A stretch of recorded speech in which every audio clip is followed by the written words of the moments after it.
The Drive with Tim Donnelly, 99.9 The Fan. Let's jump to our 99 questions about the college football season series.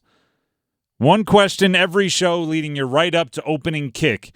We are significantly less than 99 days away now. We've been doing this for a while. This past Saturday marks 9 Saturdays to go, ladies and gentlemen. We're in single digits. Look at that.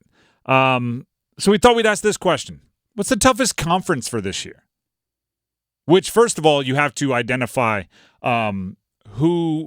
who's left. Who's in which conference? Well, yeah, which conference is left? Needless to say, the Pac-12 not making our list of top 4 here. But also, you have to understand, like, I'm going to cite the teams. I went to ESPN's Way Too Early Top 25. I'm going to cite the teams that are in the Way Too Early Top 25 by conference. Some of them are going to feel weird to say out loud. All right. Should we go top to bottom or bottom to top?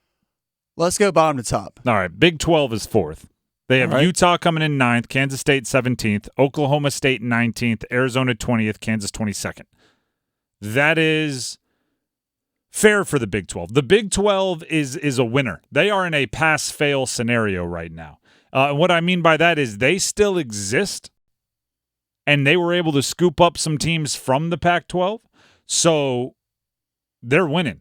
Just by the nature of being on the list, they're winning. Now, they're in last out of the teams that were ranked. We're ranking the power conferences. They're in last out of the power conferences. But just the fact that the Big 12 is still breathing air is a win. Despite Texas and Oklahoma leaving, but you got to remember they're bringing in Arizona, Arizona State, Utah. They pretty much opened the front door to the Pac-12 and welcomed them in with open arms. So you also get Deion Sanders and Colorado as much-needed attention to that conference. Has a little bit of the shine of Deion worn off a little bit? That's a very good question. Obviously they're going to be wildly talented. Travis Hunter is a monster. Shedeur Sanders is going to be one of the more fascinating quarterback draft cases in the last however many years. It feels like after College Game Day visited them last season, their stock started to go down dramatically. Seems like more players are coming, former players that transferred out are coming out and saying not as good as it looked from the outside. I don't know. We'll have to wait and see, but it just seems like the sizzle is gone a little bit. Third conference, I'm putting the ACC. Florida State 11th, NC State 13th, Clemson 16th, Virginia Tech 21, Miami 24. I want to be clear. If I wanted to go blind homer, which sometimes I do for the ACC, but I like to say I put my biases on Front Street. I tell you when I'm going blind homer. Right. I'm not arguing for the ACC over the SEC and the Big Ten. I think I could. Because if you look at things like head-to-head records, if you look at a few other metrics, I think I could twist and I could, pretzel some logic and make it seem like the ACC deserves to be above. I'm not arguing that they are, though, because I look at the teams one for one. I don't think they have the top heavy hitters that the other teams do. I hate to say this, it kind of feels like all eyes will be on the ACC just to see what Florida State and Clemson are doing on the legal side of things, like how they're going to try to have a good football season to give them some leverage to maybe potentially. Well, I mean, I think especially with the expanded playoff coming up, I think there's going to be teams that have a chance to go on runs. There's going to be teams ranked in the top 10. Like, I don't think they're as highly ranked now as they will be. I think the ACC is good. I just think it's ridiculous when people act like there's this Grand Canyon-sized gap. Right. Like, I'm fine with you saying the ACC is third. Heck, I just said the ACC is third.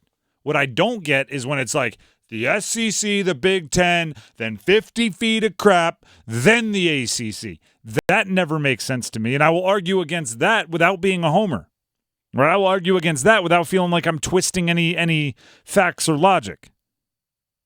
Florida State hasn't lost in over a year. That's pretty good. NC State has gotten way better than they were a season ago with the transfer portal. Virginia Tech returns, I believe, all 22 starters. That doesn't happen in power, especially with the transfer portal. That just doesn't happen.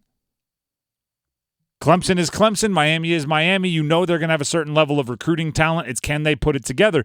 But I'm looking at the ACC, and I'm saying, all right, fine, third. And then there's always that kind of sneaks under the radar type team in the ACC, potentially a Louisville this year. There's always a Louisville. There's always a Virginia Pitt. Tech's back. There's always a Wake. There's always like a random team that plays above their level. You're exactly right. Second, Big Ten. Here's and then obviously that means SEC is number one. Not trying to break any news there. I think most people would have it in that ranking. I do think it's not as stable as it used to be. Some of the pillars are a little shaky. Some of the cornerstones are a little shaky.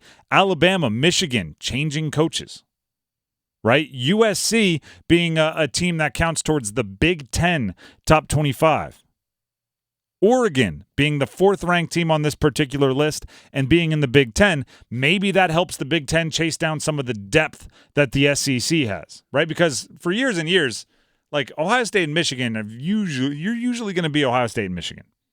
But the argument for the SEC and at sometimes even the ACC over the Big Ten, it was, all right, you have Ohio State and Michigan and nothing else. Wisconsin, great. They're going to win 9 games early, and then they're going to get pushed around by a team that can throw the ball. Like, great. Penn State is going to get everybody excited, and then nothing. Meanwhile, the SEC had Georgia and Bama and usually an LSU or an Auburn or an Ole Miss or now a Texas A&M or a Texas or an Oklahoma. And so the Big Ten maybe a little bit deeper. The problem is the SEC also got deeper. Texas is 3rd on this particular list. Oklahoma's 18th. So it's kind of an eye for an eye, a tooth for a tooth, right? The SEC is getting stronger at the same rate the Big Ten is. During the college football era, it feels like we've seen this year in and year out as far as it's usually the Big Ten and the SEC competing with each other as far as which team can get the more teams in the college football playoffs, along with the ACC, maybe a Big 12 team sneaking in there. But it feels like this season that's going to amplify a lot more with the additions that both conferences have made. I mean, you have a team like Oregon, Ohio State, and Michigan, as you just mentioned, in the Big Ten. I mean, if you look at the top 4 on this list, it's Georgia, Ohio State, Texas, and Oregon. What, 2 years ago, last year? That would have been from 4 different conferences. Now they're all from 2 conferences. They've consolidated. So that's what the ACC is chasing, right? You're chasing 2 conferences that were probably a little bit better than you that have gotten better. Now you need to depend on SMU to pull something out of their hat, pull a rabbit out of a hat and become a much better program.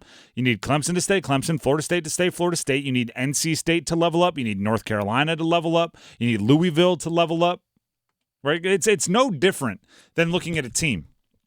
Right, because we talk about the Panthers offseason, we talk about the Canes offseason, we talk about all these offseasons.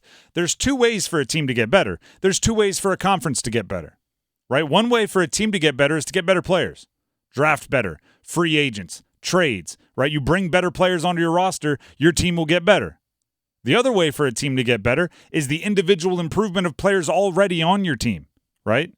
For a basketball player, it's like, oh, you used to not have a 3-point shot. You come back after the offseason, you have a 3-point shot. Your team got better. Same is true for conferences. There's 2 ways conferences can get better. You can go out and expand and add better teams. Big Ten and SEC did that. But guess what else happened? Michigan and Alabama probably got worse. Lost their head coaches. That's a lot in college football. Right? So you can go out and add better players. You can add USC. You can add Oregon. You can add Texas. You can add Oklahoma. Or if you're the ACC, you have to depend on the individual improvement of your teams. Can Louisville build off of what they did last year? Can NC State benefit from what they've done in the portal? That's really what it comes down to.